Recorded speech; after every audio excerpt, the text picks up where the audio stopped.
नमो नमः विद्यार्थियों। आज की संस्कृत कक्षा में हम पढ़ेंगे सप्तमः पाठः सुभाषितानि। सुभाषितानि पिछली कक्षा में मैंने आपको शब्दार्थ बताए थे। आज की कक्षा में हम पढ़ेंगे अनुवाद। पहला श्लोक है, दृष्टिपूतं नशेत पादम, वस्त्रपूतं जलम पिबेत, सत्यपूतं वदेत वाचम, मनःपूतं समाचरेत। अर्थात पाँव सदैव ठीक प्रकार से देख कर रखना चाहिए, पानी सदैव कपड़े से छानकर पीना चाहिए, शब्द सदैव सत्य के साथ बोलें और कोई भी कार्य करते समय बुद्धि का प्रयोग अवश्य करें। इस श्लोक का मीनिंग आप समझ गए होंगे कि हमें कोई भी कार्य करने से पहले अत्यधिक सोच समझ लेना चाहिए, ताकि जब हम कार्य करने निकले तो हमारा वह कार्य व्यर्थ ना जाए।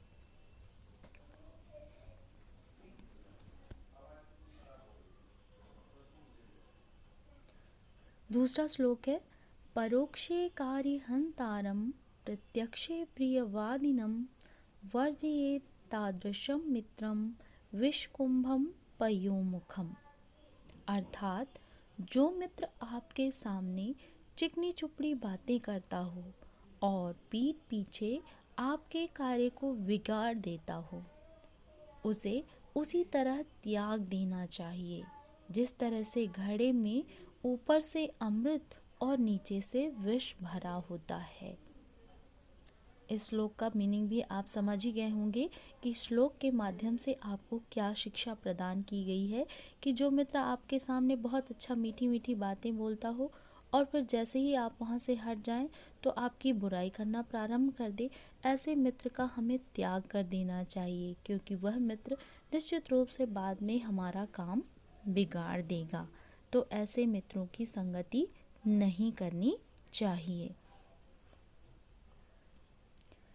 अगला श्लोक, न तथा शीतल सलिलम न चंद रसो न शीतल छाया, प्रहलादयति च पुरुषम यथा मधुर भाषिणी वाणी।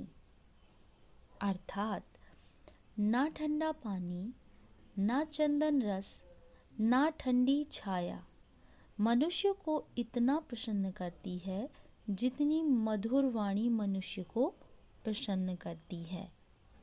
अर्थात यदि हम मीठी वाणी बोलेंगे तो निश्चित रूप से हम सामने वाले व्यक्ति को प्रसन्न रख सकते हैं, और हमारी मीठी वाणी में इतना आनंद होता है कि वह आनंद ना तो ठंडा जल दे सकता है, ना चंदन की ठंडक दे सकती है और ना ठंडी छाया ही प्रदान कर सकती है। तो हमें सदैव मीठी वाणी का ही प्रयोग करना चाहिए। यदि हम मीठी वाणी का प्रयोग करेंगे तो सभी के मन को प्रसन्न कर सकते हैं, और ऐसे कार्य जो नहीं किए जा सकते हैं उनको भी हम सफलतापूर्वक अपनी मीठी वाणी के द्वारा सफल बना सकते हैं। अगला श्लोक है, सजातो येन जातेन याति वंश समुन्नितम, परवर्तिनी संसारे मृतः को वा न जायते। अर्थात केवल उसी व्यक्ति का जीवन वास्तव में सार्थक होता है जिसके जन्म लेने से उसके वंश की उन्नति होती है, अन्यथा इस परिवर्तनशील संसार में ऐसा कौन प्राणी है जिसकी मृत्यु नहीं हुई है। अर्थात हर व्यक्ति का जन्म होता है, लेकिन जन्म तभी सफल होता है जब हम अपने जन्म लेने के पश्चात कोई अच्छा कार्य करें। तो इस श्लोक के माध्यम से हमें शिक्षा दी गई है कि यदि हमारा जन्म हुआ है तो हमें अपने जन्म के पश्चात बड़े होकर कुछ अच्छे कार्य करना चाहिए, जिससे हमारे कुल का, हमारे परिवार का नाम हो। कोई भी ऐसा कार्य नहीं करना चाहिए जिससे हमारे वंश का नाम नीचा हो जाए। तो जन्म और मृत्यु सभी की होती है, लेकिन जन्म सफल तभी है जब हमारे द्वारा कोई अच्छा कार्य किया जाए।